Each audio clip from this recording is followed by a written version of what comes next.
Hi, this is the first quick word from the study house for 2016.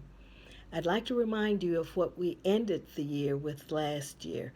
That was an admonition. That admonition was if there is something God has called you to do, you need to be about doing it.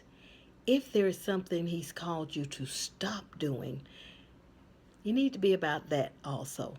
Stop doing it. The time is short. His coming is soon. We need to be in place doing what we're supposed to be doing when He comes. In that vein, I'd like to talk to you about what I think He's saying to us, at least at the study house, and perhaps for you also, for 2016. I'd like for us to look at uh, two passages that pertain to the coming of the Messiah and the way things will be when he sets up his kingdom on this earth. But there are things that we need to get in place and be about even now. Let's look at Isaiah chapter 60. Let's look at Isaiah chapter 60. We're going to start at the first verse, and I want you to listen for the word. This word is going to be pertinent and important. The word will be glory, glory, and we want to look at the nuances of the word glory, and actually three words that have the base of glory that are in this short passage. And we're going to look at how they really relate to something that will prepare us for what is to come. We want to be prepared. We always want to be where God wants us to be when we're supposed to be there. All right, Isaiah 60, verse 1. Arise, shine, for your light is come, and the glory of Yahweh is risen upon you. And for behold, the darkness shall cover the earth, and gross darkness the people. But Yahweh shall arise upon you, and his glory shall be seen upon you.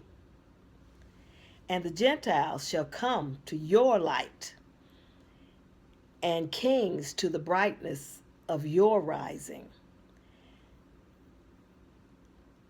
Lift up your eyes round about and see. All they gather themselves together, they come to you. Your son shall come from far, and your daughter shall be nursed at your side. Then shall you see and flow together, and your heart shall fear and be enlarged, because the abundance of the sea shall be converted unto you. The forces of the Gentiles shall come unto you. Now we had one glory in verses 1 and 2. There was the word glory. That word glory has a basic indication for the word honor. Honor. But the two times it's mentioned, the two words for glory in verses 1 and 2 mean honor with the indication of a copious, a rich splendor. It's kind of like, smooth and thick, like creamy. Just beautiful, just a rich, thick splendor. Okay? Now if you look at verse 7, it says, all the flocks of Kedar shall be gathered unto you. The rams of Nebaioth shall minister unto you.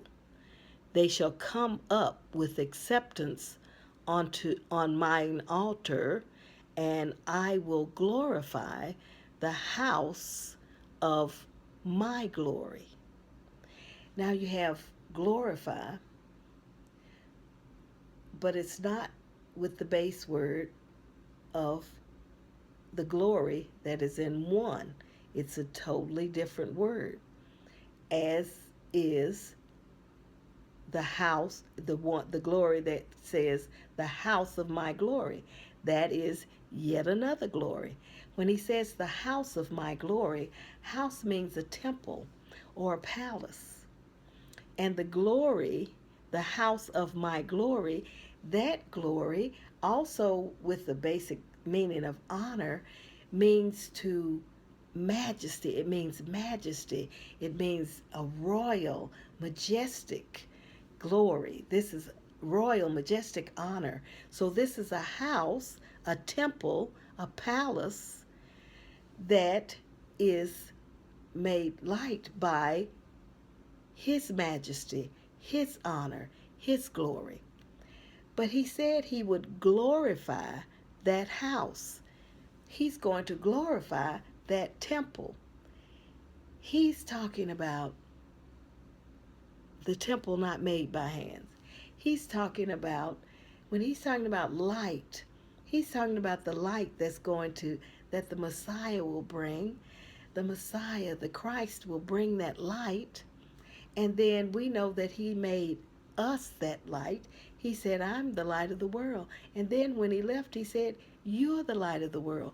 So this is why the light has come upon us, and we then are charged, joining in with Israel, we are charged with showing that light so that Gentiles and others who don't know him or others who wish to know him will begin to see him and know him better, because we are showing the light, because his glory, his rich, copious splendor, his majestic honor is shining through us. But how does that happen? We have to be glorified in order to show his glory. How does that happen? That happens because he says he's going to glorify us. How will he do that? To make us gleam, to make us shine by shaking us. That word literally means that. To make, to gleam, to make clear, to make shine by shaking like a tree. And so I'm like, what? Shaking like a tree? Really? So I dug some more because I said, sure, maybe that's a misprint or maybe accidental. No, it actually means that. And it goes even deeper to indicate a shaking, even as when you shake the tree for the second time to get more fruit.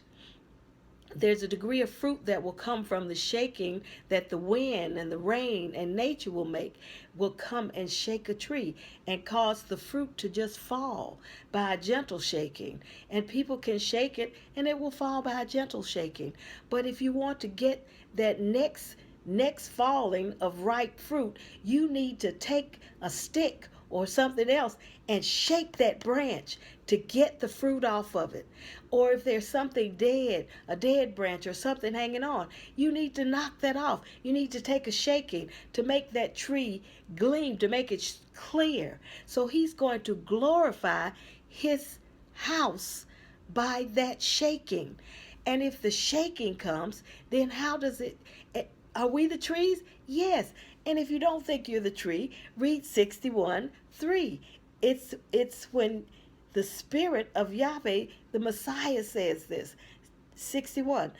Isaiah 61:1. The Spirit of the Lord, Yahweh, is upon me, because Yahweh hath anointed me to preach good tidings unto the meek. He hath sent me to bind up the brokenhearted, to proclaim the liberty to the captives, and the opening of the prison to them that are bound, to proclaim the acceptable year of Yahweh, and the day of vengeance of our God, to comfort all that mourn, to appoint unto them that mourn in Zion, to give unto them beauty for ashes, the oil of joy for mourning, the garment of praise for the spirit of heaviness, that you might be called, what? Trees of righteousness, the planting of Yahweh, that he might be glorified.